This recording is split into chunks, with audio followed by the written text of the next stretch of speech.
You're listening to the Silver Phoenix Happy Hour with Blaze and Ken.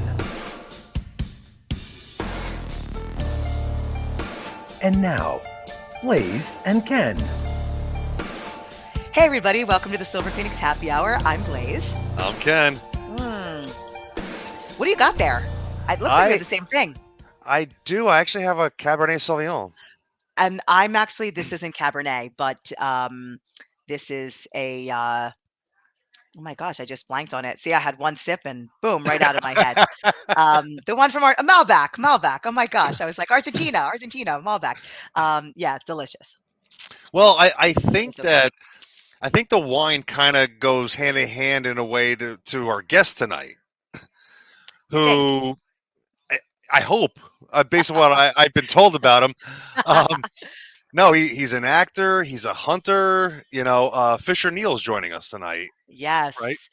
Yes, I'm super excited. So Fisher, I won't get in the story how I know Fisher because we might talk about it when he comes on, but super excited. And this guy, he's so fascinating. I'm fascinated by him, really. Even when I met him for the first time, like just fascinated. He forages for things. Like he's like a guy. He's Like a hunter and a gatherer. he is. Hey, that's gonna be the title for this episode. Boom, There you boom. go. Yeah, so no, it's gonna be really, really cool, just because he's such a fascinating guy, and I think we're gonna learn a lot from him. And you know me with my beachcombing nerdiness, so we're gonna gel right along here. So I want to oh, know how the acting and that kind of go hand in hand for somebody, because that is such a weird dichotomy, you yeah, know? yeah, I know. It's fascinating. I can't wait. That's the only word I can say, Yeah. fascinating. Yes. So tell me about your week. What'd you do this week? You would think that with Disney and Star Wars, the new Ahsoka show premiered this week. I have not gotten to see it yet. I've been so Hmm, busy. But I am going to take the time over the next day or two to finally sit down and watch it when I actually have the time to enjoy it, because I really want to enjoy this. yeah, I know you're a Star Wars fan too. I am. Um, do you know Ahsoka? Ahsoka was a character that started in the Clone Wars animated show. Right. And in the movies, you had Anakin Skywalker, who was the Padawan of Qui-Gon Jinn and Obi-Wan. Hmm. Ahsoka is the Padawan of Anakin, Right. who left the Jedi Order, and then she left before Anakin became evil. And now we're actually going to see what happens when Ahsoka meets up with her old mentor now that he's Darth Vader. Mm. And this is going to be so cool. Actually, no. Actually, no. That happened in Rebels. This is jumping ahead during the Mandalorian era, I think. Right. Yes. So this is after Vader's dead and what's happened to her since, because we've seen Ahsoka in the Mandalorian and the Book Yep. of Boba Fett working with Luke Skywalker. So I'm wondering if we might get a Mark Hamill, Luke Skywalker cameo, I but hope so. Hayden Christensen is supposed to be in this too. So this is going to be interesting. I'm really curious to see how it's going to go.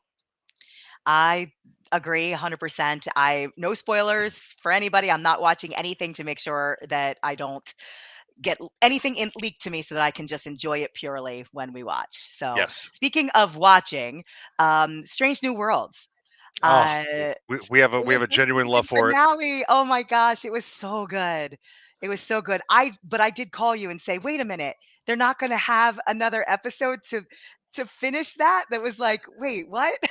The finale ended on a to be continued, which was Yeah. very, very similar to 30 something years ago on the Next Generation when Captain Picard became Locutus of Borg, and it ended on a to be continued where everyone was going to be decimated because he was going to kill everybody. And that was the first time I've watched a Star Trek show having that feeling, Right. being a kid again, having like, wait, what's going on? I gotta wait a year for this. Like, what? What? No. I know. I That's why I called you right away. I was like, "Wait a minute. What? Wait, that was it? They have to have like an episode 11. No way." it's So, but that was it was such an insane cliffhanger. it really was. I loved it. I also this week I went to the zoo. I went to the Cohanzick Zoo, which is in South Jersey in Bridgeton. I brought my little niece, and she's 3, and we had a ball. What's your favorite Oh, animal if you were going to the zoo? Like, what's your I like the chimpanzees. I like the apes and monkeys. Actually, I Okay. guess. So there was a gibbon, and I kept just saying in my head, I was singing the song "I'm Sexy and I Know It" because this gibbon was like putting out those vibes. For this particular zoo, I'd say the monkey, and there is a tiger, a Bengal tiger that is phenomenal, gorgeous, huge, but just all inspiring. Like just you just look at it and you're just like, wow, that Yeah, is nature is amazing. yeah. I think apes and monkeys. I think I love the most because they actually tend to have a lot of personality. I know our guest is hanging out, waiting for us to have him join us.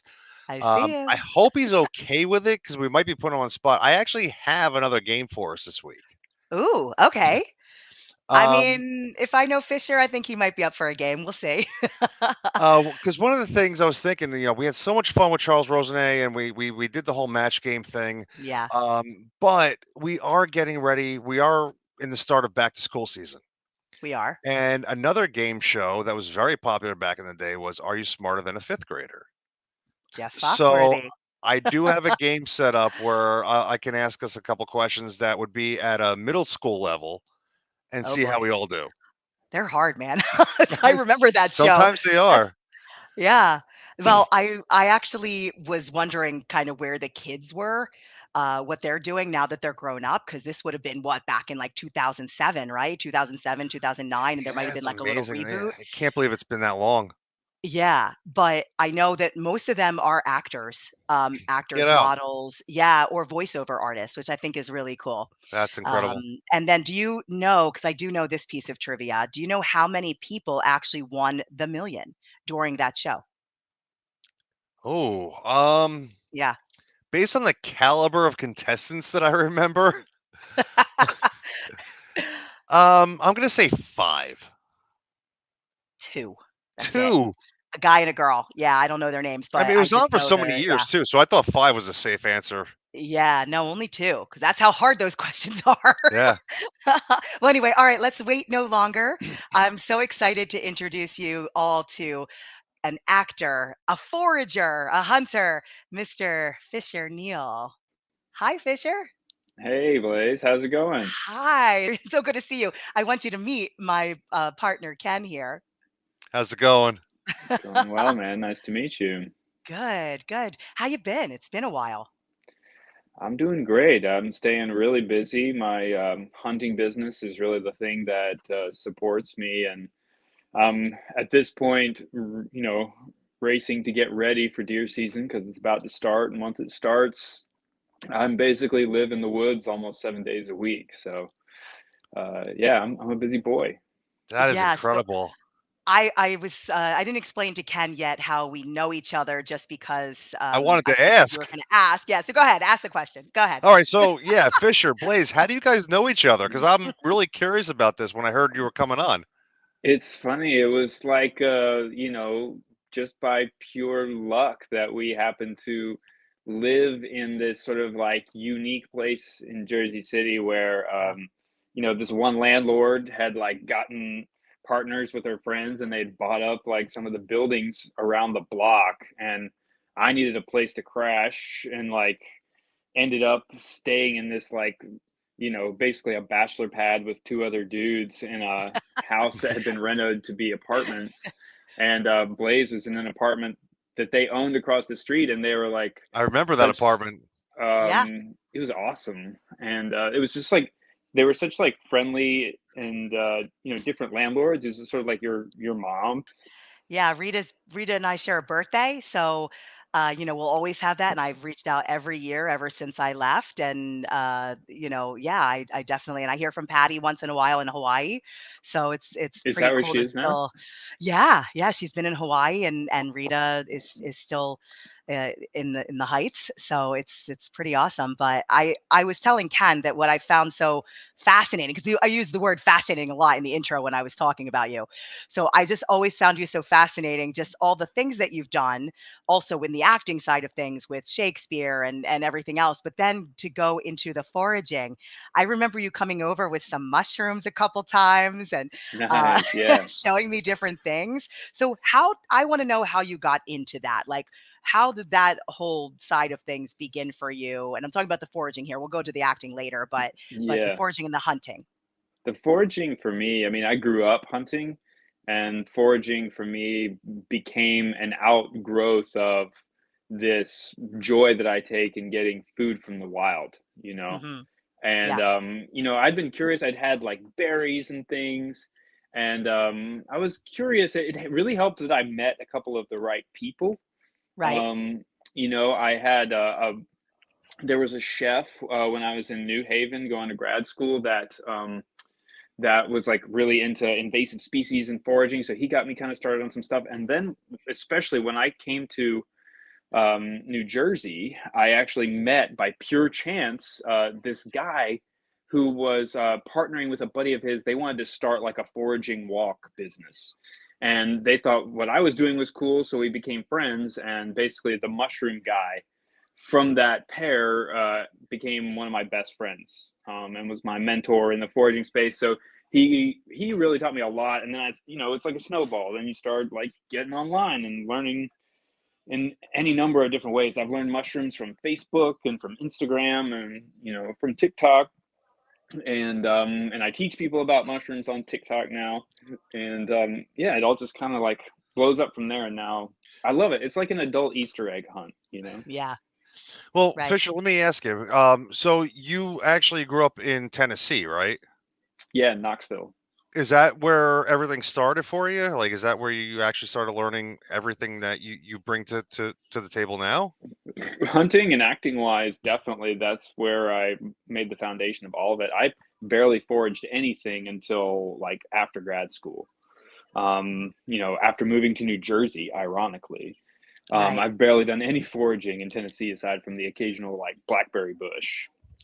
Um, and but yeah, I went to the University of Tennessee for undergrad, and there's a theater program there that's not gonna like get you an agent or anything, but you can get pretty good training. And originally, I was gonna double major in like ecology and evolutionary biology and theater. I was trying to kind of like, as I have ended up doing, like do both Yeah. things that I love. But I eventually decided that I had to, really focus on one if I was going to do well. And I made the really unwise choice to pursue acting as a profession. Right. Um, it's really fun. Doing it for a living is not fun until Right. when you get the job. It's the best thing ever. But the rest of the Yeah. time, it's been brutal, to be honest with you. Yeah. I've had my high moments, but it's like you know it's really hard. Yeah. Did you ever consider doing something like Survivor or Naked and Afraid? I mean, you would thrive in those situations. I have thought about it. As a matter of fact, are you familiar with the TV show Alone? Yes. Alone. I'm not actually. Yeah, Alone is like a legitimate survival competition where they Hmm. drop a dozen people, like survivalists, not just like randos, people who actually may do well. They drop them somewhere like Alaska in September, and the one who can make it the longest wins $500,000. Wow. And I'm people are always telling me I should be on it, and I believe was interviewed for it by a casting agent. She wouldn't tell me what it was, but I mean, it's pretty clear from the description of the show, and it's the most famous show like that. So that would have to be it. But we ultimately ended up coming to the conclusion that like there are so many like wilderness survival specific skills that I Yeah. don't have. Like I'm really skilled at hunting and at foraging within my environment that I know. And I've done a little bit of like in Boy Scouts, I've made a shed, a shelter, and slept in it at night. But like most of the people who win that show have already lived in the wilderness for 6 months just because they felt like it. Right. Um, which I would enjoy, I think. But I don't think I would be prepared to win that show. You know what I mean? Right. Right, right. Have you ever encountered anything like, what's the scariest thing you've encountered while you've been in the woods? Free fall, Mm, Oh wow. falling. That's the main danger that you yeah. face out there. Um, I've hurt myself pretty bad falling like while hiking downhill carrying weight. But the scariest thing is actually I had a tree stand collapse while I was in it. Ooh, Um, I'd gotten real cold, and the client handed me his crossbow actually, and I started doing like standing up and down slowly to kind of warm my body up, and the platform just went clink, and I literally was instantly in free fall. I had just enough time to think, please work harness, before it caught me. right. Because I only dropped like 3 feet, but it was, yeah, that's probably the scariest thing. The next scariest thing is I almost got shot by a client.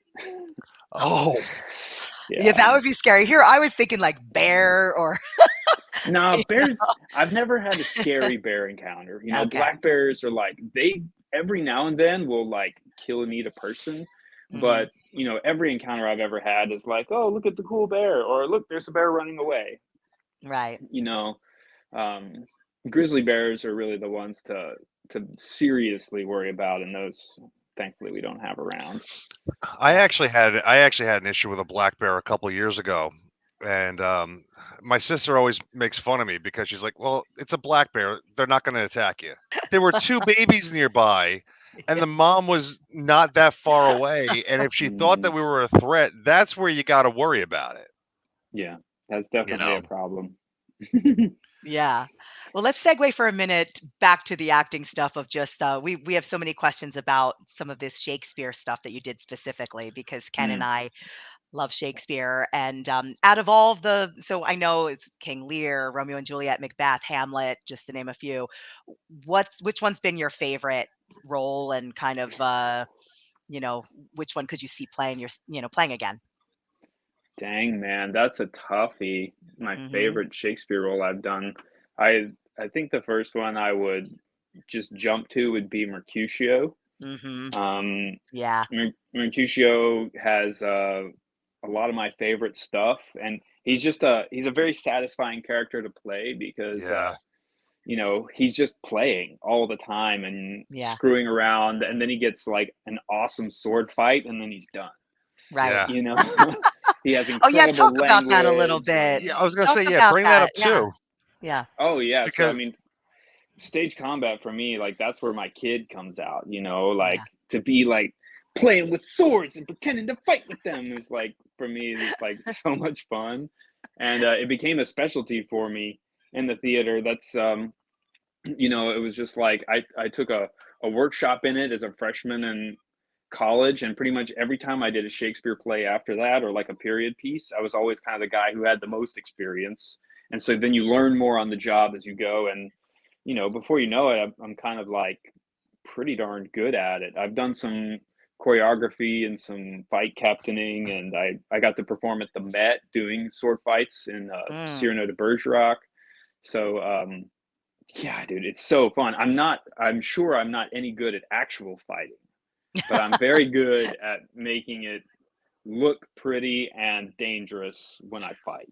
well, I was going to Right. ask you because you bring the choreography aspect, but like when learning that, like, do you get into the whole like maybe say fencing aspect? Like, do you learn that too, or Sometimes, if you can, I did get to learn a little bit of fencing. It's like a tool in the toolbox, that right? can be very helpful. Sometimes the fight is either with epées or they want a fencing style, in which case, because that's pretty much what Cyrano de Bergerac is. It's all like epée, thrusting and really actually doing a lot of stuff that you should never do with that blade if you're actually fighting.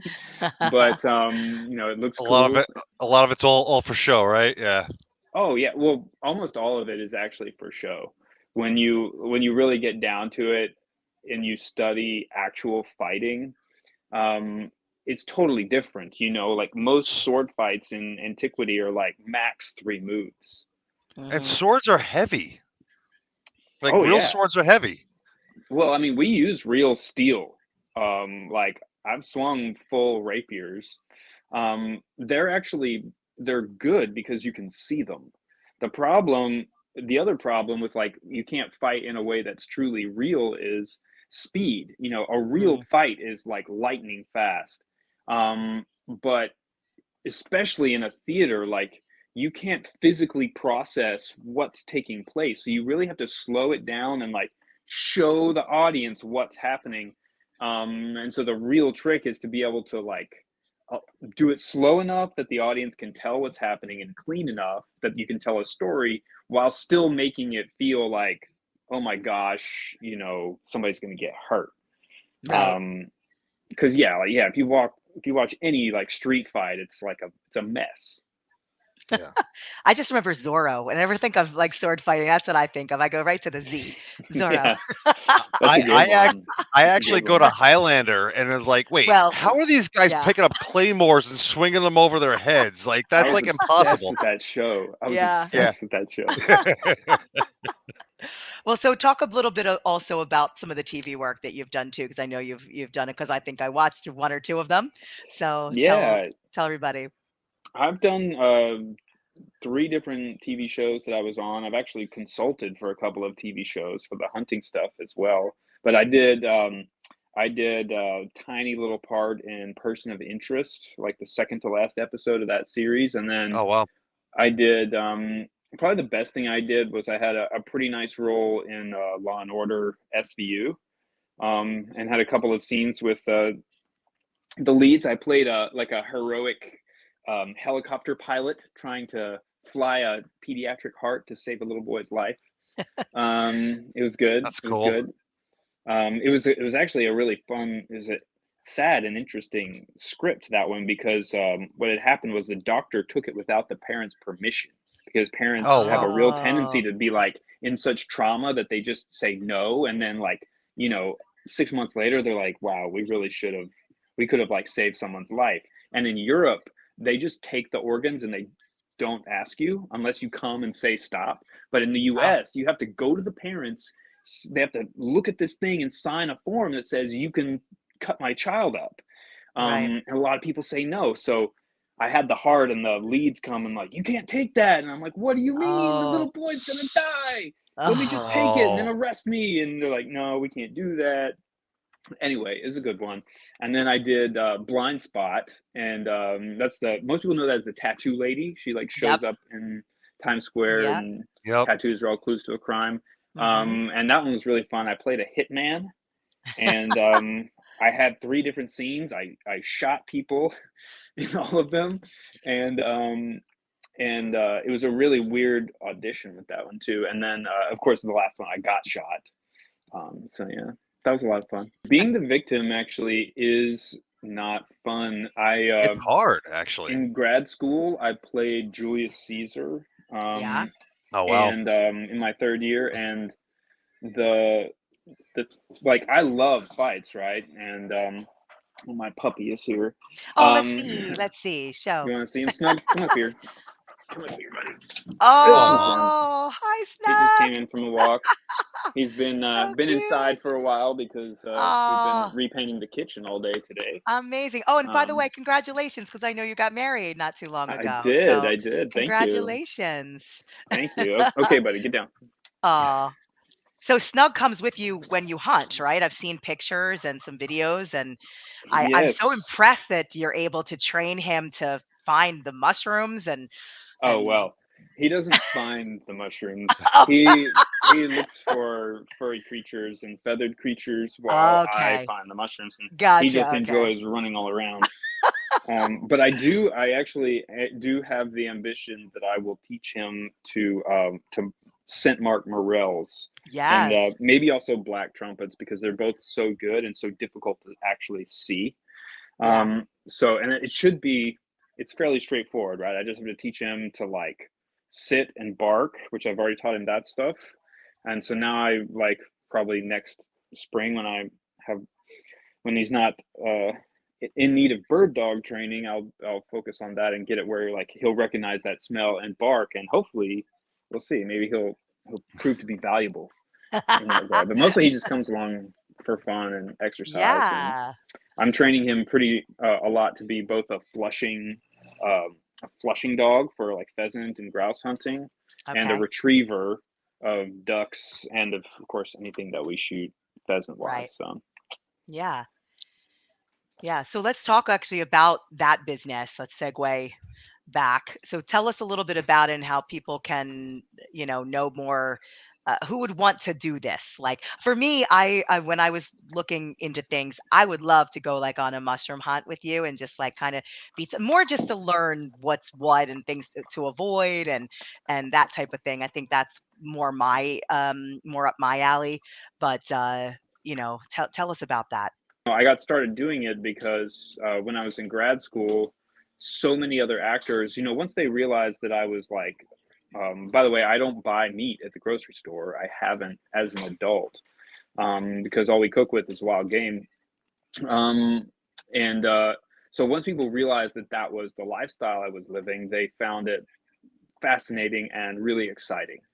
And you know, especially with like Michael Pollan's book, The Omnivore's Dilemma, and people having, more ideas about the possibility that mass agriculture is not the best way to get meat, or the way that they want to get meat. So there's a lot of people who sort of have gone, it's usually a culinary route. They're interested in getting in touch with nature, getting, better or different meat.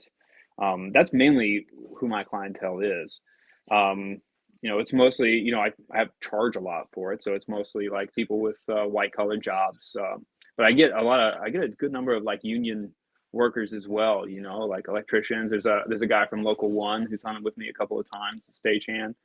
Um, and Yeah, I mean, the amazing thing about the internet age is like I was like living in poverty, bartending, and just bartending part time so that I had time to act. And like I just thought there's got to be enough people in New York who have the resources and the interest to be willing to pay somebody to do this. And there's a lot more expensive stuff out there. So I just like bought a crossbow on Craigslist and made a website.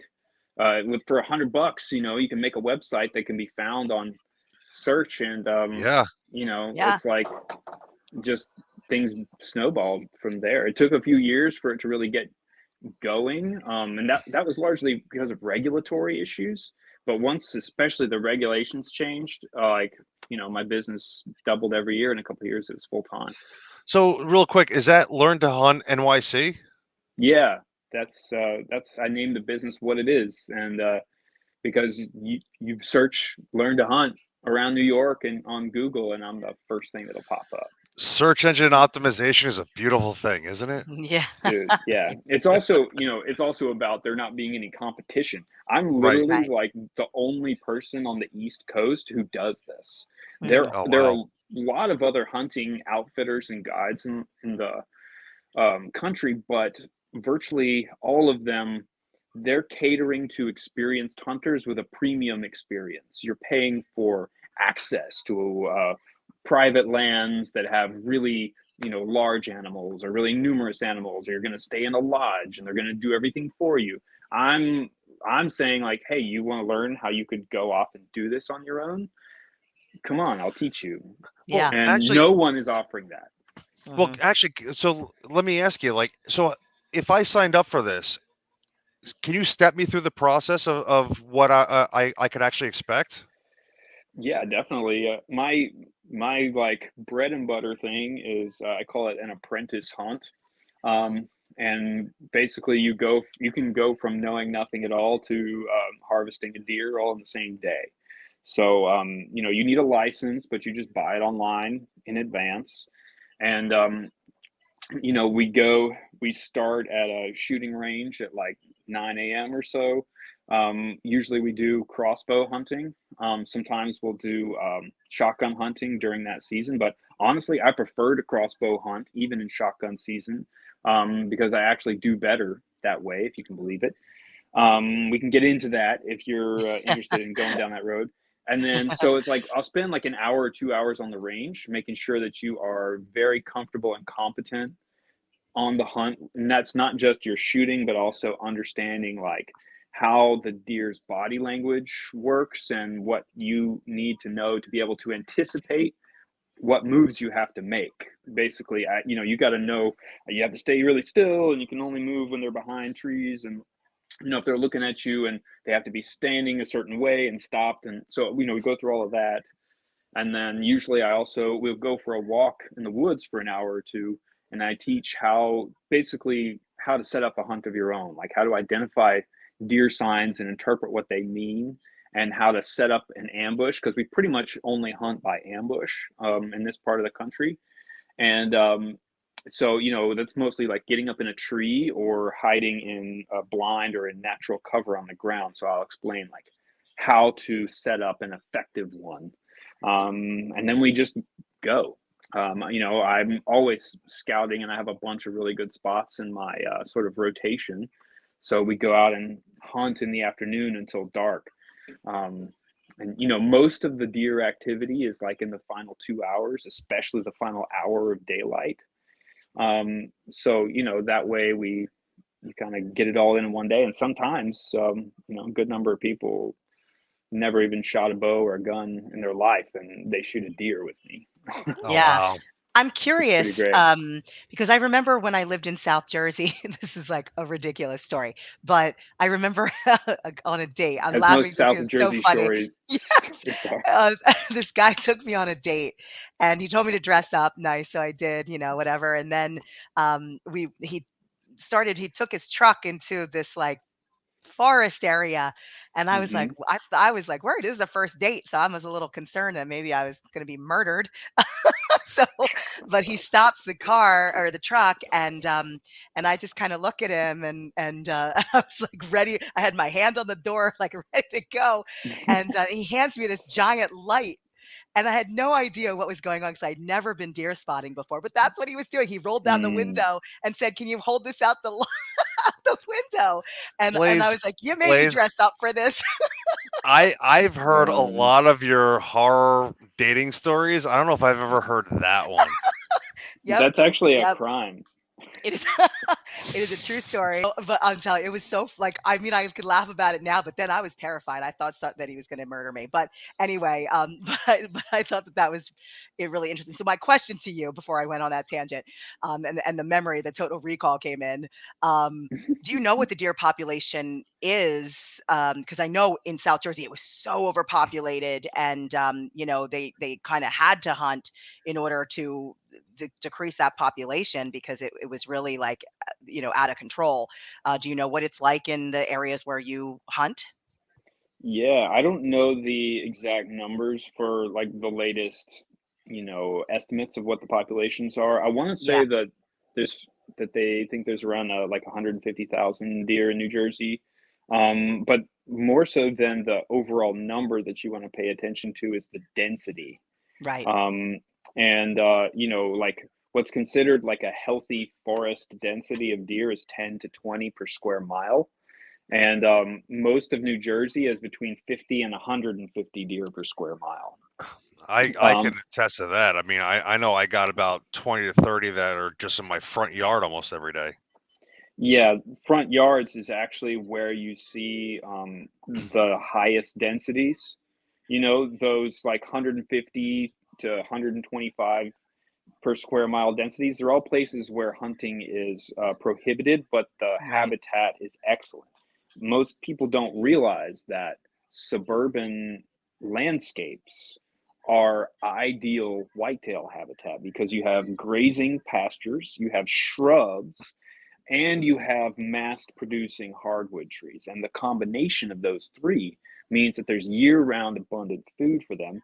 And in a suburb, they're virtually never hunted. So there's no need for cover to protect them. So as long as there's food, they're just going to double their population every other year until they start starving themselves out or, Right. whatever it is.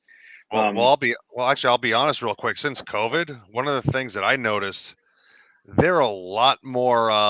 They're not afraid anymore. It seems. I wouldn't say that.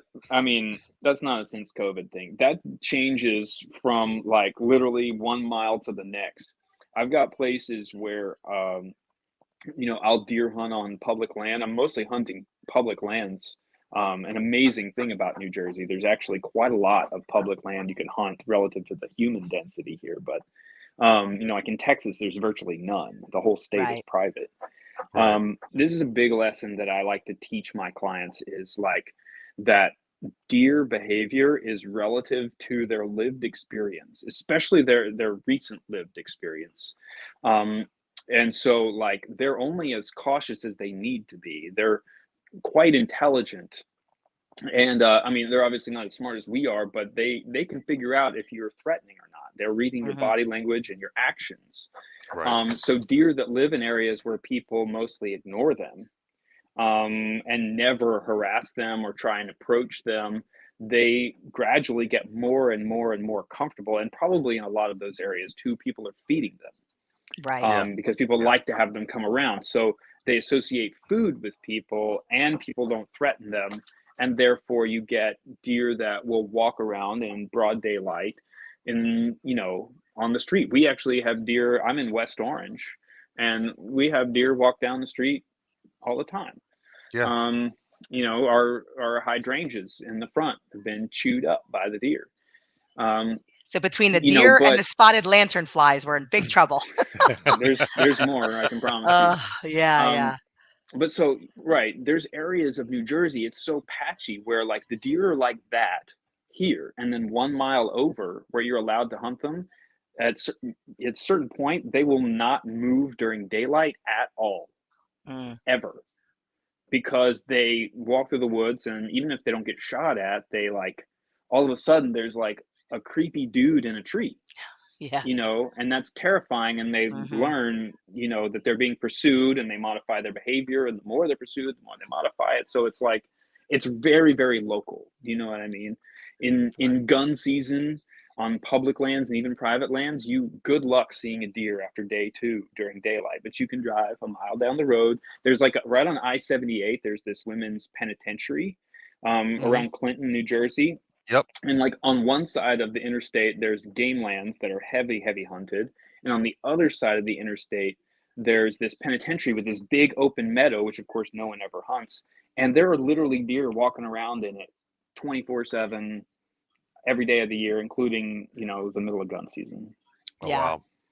Yeah, I saw a deer walk underneath the GW bridge when I was moving Really? here back to Jersey. Yeah, I was like, It's I had to crazy how actually far like in they kind of get. stop. Yeah, I kind of looked over, like, wait a minute, a deer? Like, I wasn't expecting to Yeah. see that, and then I see them all the time as I'm driving down River Road. So it's amazing how many, mostly doe. So or whitetail.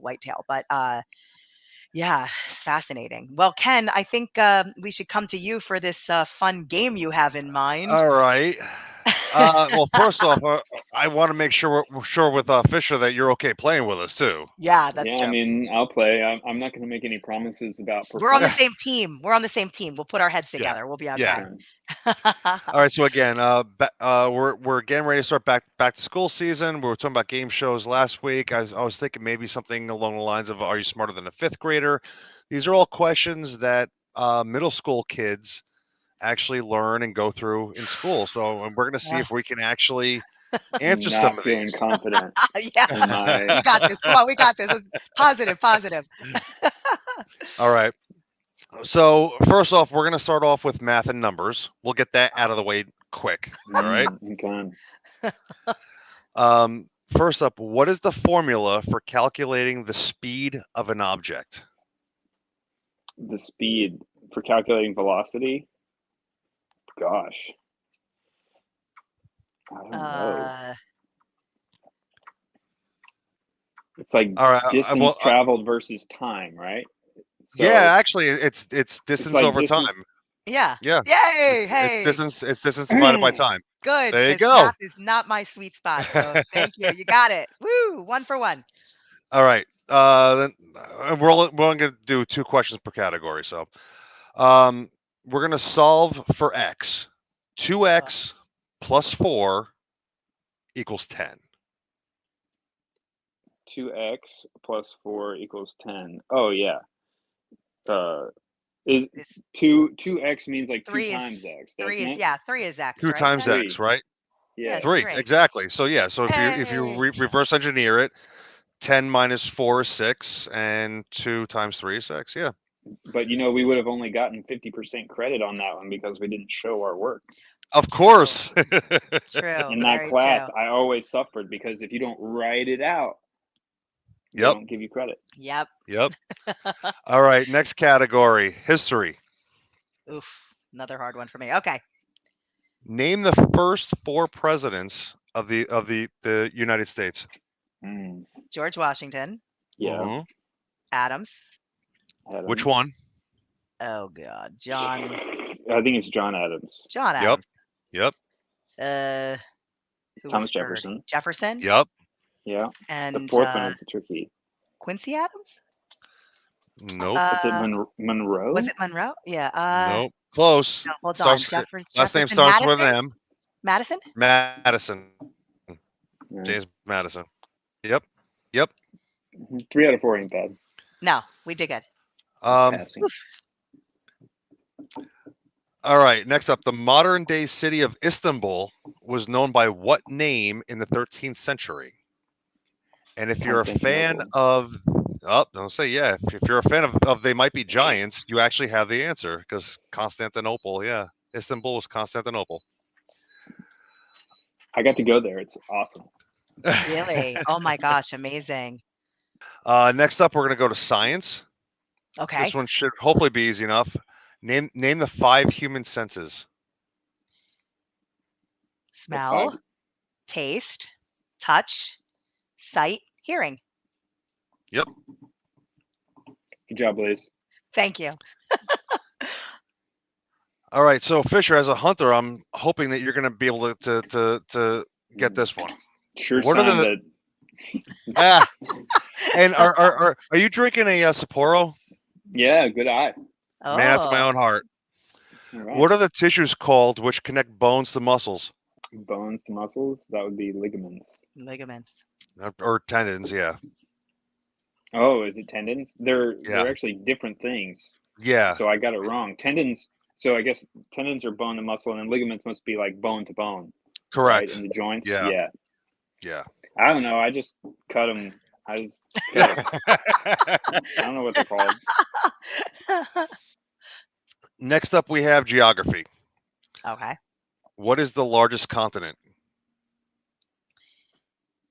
Is that Asia. Antarctica? Asia or Antarctica? That would be Asia's Asia. Huge. Asia. Yeah, Asia's huge. Yeah. What is the capital city of Texas? I know that one. Dallas. Right? No. No. No. Isn't it hold on. It's not Houston. No, it starts it's with probably does some it start with random an little A? city. Does it start with an A? It's the Bionic Redneck. What? We could just keep guessing all the cities in The- Texas that we know. The $6 million man. Doesn't ring a bell. No, me neither. Stone Cold. Austin. Austin. I said it. Does it start with an A? I think Yeah. it started with an A. Austin. Yeah, there we Yeah. go. I Austin. knew Sorry, Austin when sorry you to all said the that, Texans but out there. I Sorry didn't about feel that. like it was kosher to just like rattle off every city in Texas that I can think of. Amaryllis. All right, so this is just going to be a little bit of a miscellaneous thing, which is a little bit of mix of anything here. Do you guys know what the hottest chili pepper in the world is? And apparently they teach this in schools. According to the barbecue show I was watching recently, it was the Carolina Reaper. That is correct. Oh. I was actually just watching a show just like that recently, and yes. That's the only reason I know that. Woo! All right, here's one. If you need braces, what kind of doctor would you wind up visiting? I didn't have braces. Did I you have did. braces growing up? You did? The Was it an orthodontist. orthodontist, yeah. That's Yeah. right. That's right. Yeah, middle schoolers would definitely know the answer to that one. Yep. I wanted to have braces, so I used to take the they used to have like the twist ties on the bread. I would take it off and I would Mm-hmm. peel off the paper and I would put it on my teeth because I wanted to match like my schoolmates. I felt like I was like left out because I didn't have braces. Oh My man, mom's like, you "Thank didn't God you miss didn't have braces. anything. It would have been so much No, money." no. They suck. They Fisher's right. You suck. weren't missing out on anything. I had them too. You had them too, yeah. Yep.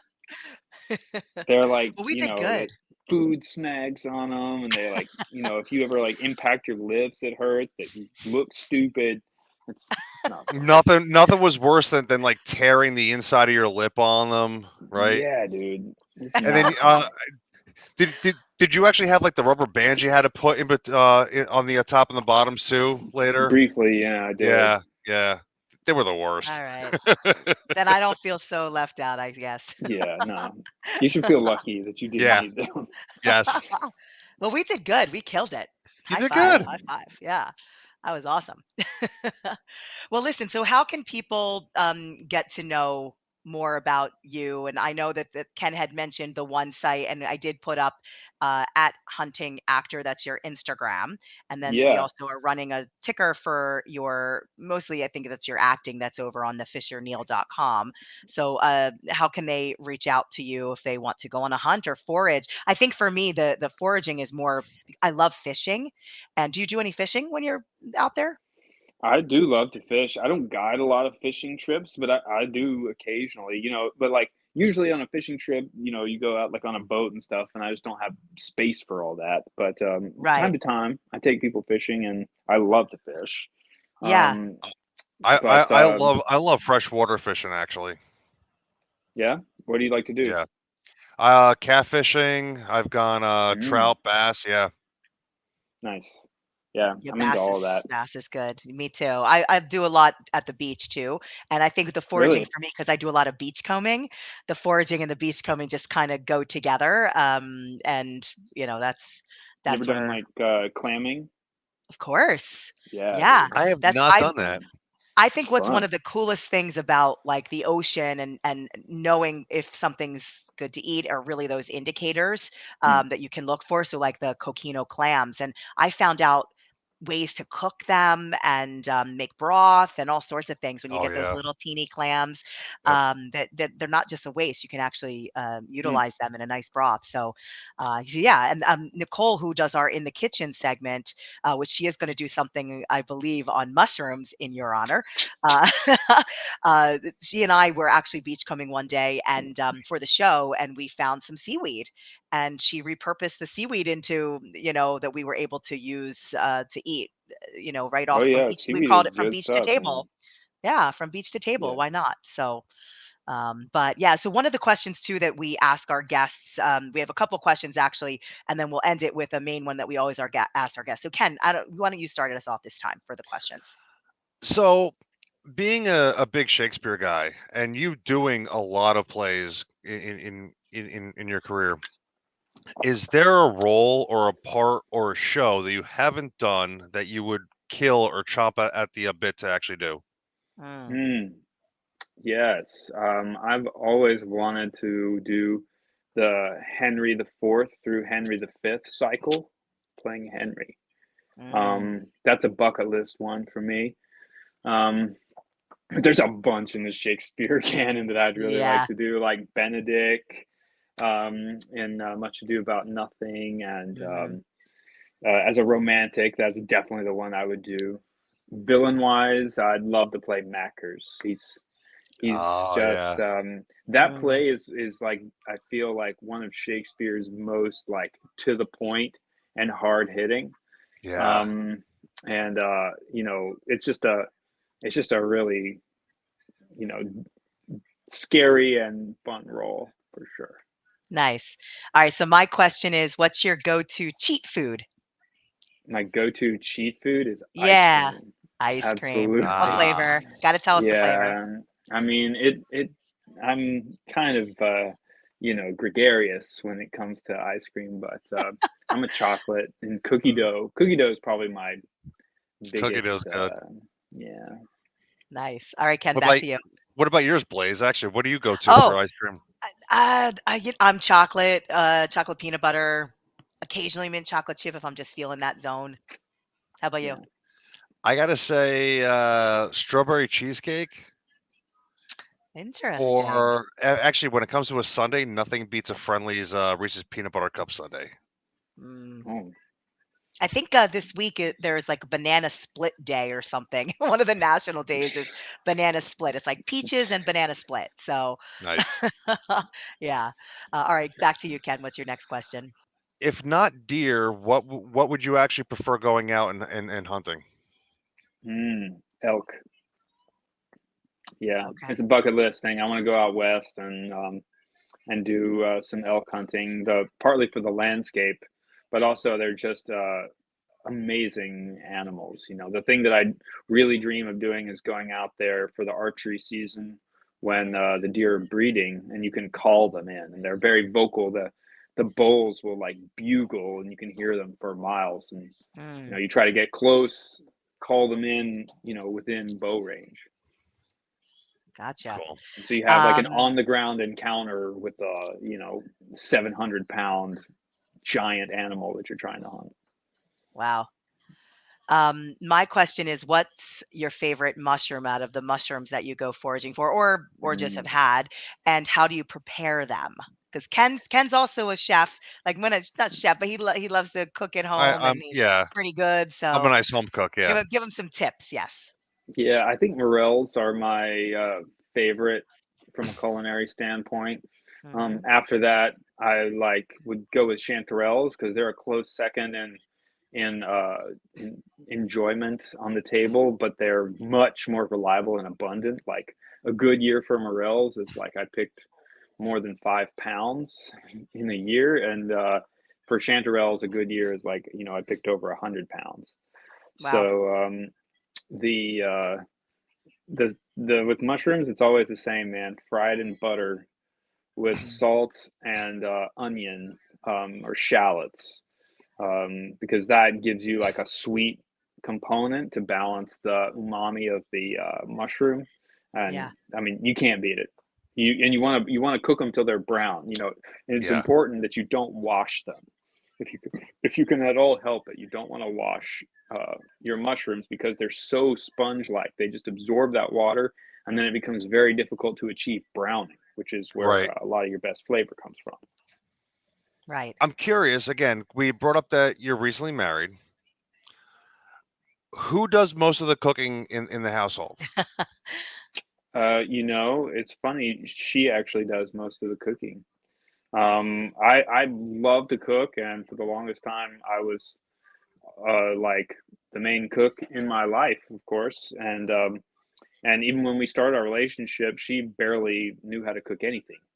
Um, she actually grew up in Pakistan in a well-off family that had like servants. So like she'd never cooked anything before Oh she wow. came to the U.S. for college, and but especially during the pandemic, you know, that's around the time that my business became so successful that I didn't have time to cook at all. Oh wow. Right. And she had all this time to like invest in learning and trying new things. And so at this point, you know, she probably does more of the cooking than I do. Well, because now I'm curious because it sounds like you were doing the majority of the cooking when you guys first met, then, right? Definitely. So, what's your wife's favorite dish of yours? That's a good question. Her favorite dish of mine would probably be like venison backstrap with she likes the red potatoes and roasted potatoes and asparagus. That'd probably Nice. be the top one. For backstrap, for people who don't know, is essentially the filet mignon of a deer. It's that muscle along the back of the spine, and it's the way I like to prepare that is I'll use a sous vide technique to bring it to Oh yeah. 132 Hmm. degrees. Yeah. And then I take it out, I season it, and sear it real hard in butter on a Mm. skillet. Oh, my mouth's Dude, watering now. yeah. And you had me. recently, You had me at a sous vide. Yeah. dude, Really. those things, I mean, it's game changing, especially for wild game, because, you know, with Yeah. wild game, you know, you cook it past medium and it's ruined. Yeah. So with the sous vide, you can get it perfectly to temperature, take it out, and then I even now, we just moved into a house actually and bought a fire pit. So what I like to do, especially now, is I'll get a fire going and I'll just put that stuff like, instead of on a skillet, just straight in flame. That's And Yeah. awesome. it kicks it up a notch for sure. Nice. That's great. Well, so our final question is if you could give a piece of advice to someone. So we'll steer from the acting. We've had other actors on. I think it's so fascinating that we've never had anybody like you on the show before. So I want to hear if how does somebody get into what you're into when it comes to the hunting and foraging and all that? What's your best piece of advice for them The best piece of advice besides taking is, your course? yeah, besides hiring me, Yes. um, is try to you've got to find a mentor, something especially like hunting, but also with foraging, especially mushrooms at first. There's just a lot of subtle nuance and things that it's difficult to there's just a really steep learning curve, right? So I recommend, if you can find a mentor, the best ways to do that are to get involved in the hunting community with like a nonprofit organization like Backcountry Hunters and Anglers and Ducks Unlimited. These are groups that raise money to support habitat and public land access. And they have generous people who are there who want to share, what they do. So that would actually be really where I would send you. But also, like on a basic level for hunting, there's a free course that you're required to take in order to get a hunting license. It's called Hunter Education. So sign up for Hunter Education and go. And with foraging, I would say you can actually do quite a lot with some Facebook groups out there. There are some large like mushroom and plant identification Facebook groups that have real, knowledgeable people who participate in them and who moderate them. So I've picked up new stuff by watching that. You see somebody post something and go, "Oh, I've seen that before," and then people go, "Oh no, this is that, or this is that, or or we don't have enough information here. You got to give us different photos, right?" So you actually can learn quite a lot just from joining a couple of Facebook groups. Yeah, I would also suggest, just because I've learned a lot, going to visit you at Instagram. Hunting Actor is your profile, and you have so many interesting things on there and you're always talking about the different mushrooms and different things. Like, at least those are the things I gravitate towards. So I always say there's something for everyone, whatever you're into. But yeah, it's been amazing having you on the show. Thank you so much for sharing your knowledge, and it was great catching up too. Yeah, thank you, Blaze, and it's great to meet Yeah. you, Ken. Had a Yeah, lot it of was a fun with y'all. pleasure to meet you, actually. Yeah, thank you so much. Yeah, well, we will catch you next time. Let's all cheers and say we'll see you soon. Take See you care. soon. We'll have to Take have you care. back on the show actually to Yeah, maybe do definitely. some kind of like, I don't know. We'll figure it out. We'll think of something really cool to have you Listen, back on the show for. Some listen, Great. we identification. we might have to talk afterwards too, because me and a couple of friends might actually be very interested in hanging out and doing something now. Yeah, Great. yeah, So that would be Great. Yeah. great. All right, fantastic. Thank you, Fisher. We'll talk to you soon. take My care. Take care. pleasure. Cheers. Take care. Bye. That was awesome. Again, like you brought up the fact that he's an actor. I'm like, okay, yeah, we've had actors on. He's a forager. He's a hunter. I'm like, how does that work? What what is that Yeah, dynamic? I'm telling you, when I first met him, and I said at the beginning of the show, I was so fascinated by him because he's so knowledgeable and he's so interesting and interested Listen, in I sharing things that are, that I I am don't do so on a ready. daily basis. I am so ready to give him my money so I can spend a day out and actually go through all of that. Like I can shoot a gun or a crossbow, hunt a deer, maybe go Yeah. fishing. I mean, it sounds like an incredible day, Bring you back know? some mushrooms. I mean, Yeah, like I would love it. Some chanterelles, possibly. That would be cool. That yeah, would be awesome. No, it was awesome having him. So thank you so much, Fisher, for imparting all your knowledge and being on the show. We really appreciate it. absolutely. Speaking of appreciation, I think we have to run in the kitchen and appreciate Nicole a little bit. So let's Listen, roll that I clip. appreciate her every week. So yes, so let's do that. Let's roll that clip. What's up, Ken and Blaze? Always a pleasure to see you both. So, okay, let's say we go out with this amazing expert and we forage the day away and we come home with an amazing haul of different mushrooms. The big question is not how do I prepare them, because we know there's a million different ways, and mushrooms are a great way to add not a serving of plants, but something from the ground, because they are a fungus. But how do we wash them? The debate rages on. Do you actually wash them, or do you take a cloth or a brush and gently get the dirt off? Okay, so here's what. If we have a bunch of them and we want to make it easy, let's remember this rule. Mushrooms prefer a shower, not a bath. Now, that doesn't mean you can't submerge them in water, right? Fill a bowl with cold water, add your mushrooms, shake them about and remove some of the dirt that way. We just want to get them out of that water and onto a clean, dry cloth as soon as possible. From there, we can kind of polish off a little bit more, get any remnants off, allow them to dry, and proceed in cooking them as we see fit. Again, be safe out there when you're foraging. Always have an expert with you, please. And take them home, get them clean, and enjoy them. Ken and Blaze, back to you in the studio. Yes, I was asking Nicole actually about those mushrooms, and I'm glad she got to chat about them because I knew she would come up with something really delicious. That's awesome. That is so awesome. Made me very hungry. But There's something speaking to be of, said.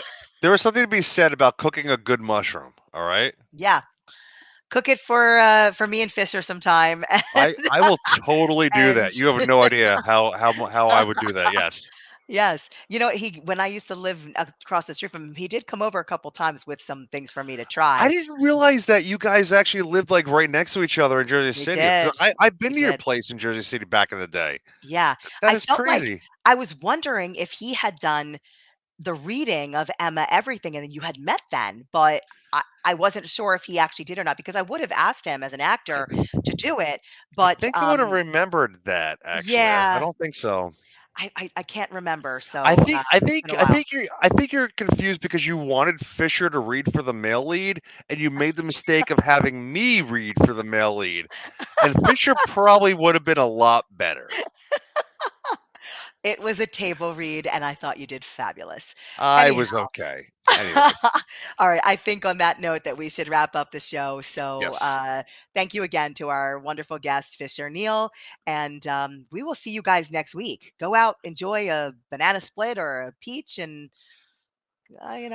What Gather else? some mushrooms and Gather cook some them. mushrooms. Enjoy it. Yes. Take care, everybody. Bye-bye. Cheers. You've just enjoyed the Silver Phoenix Happy Hour with Blaze and Ken.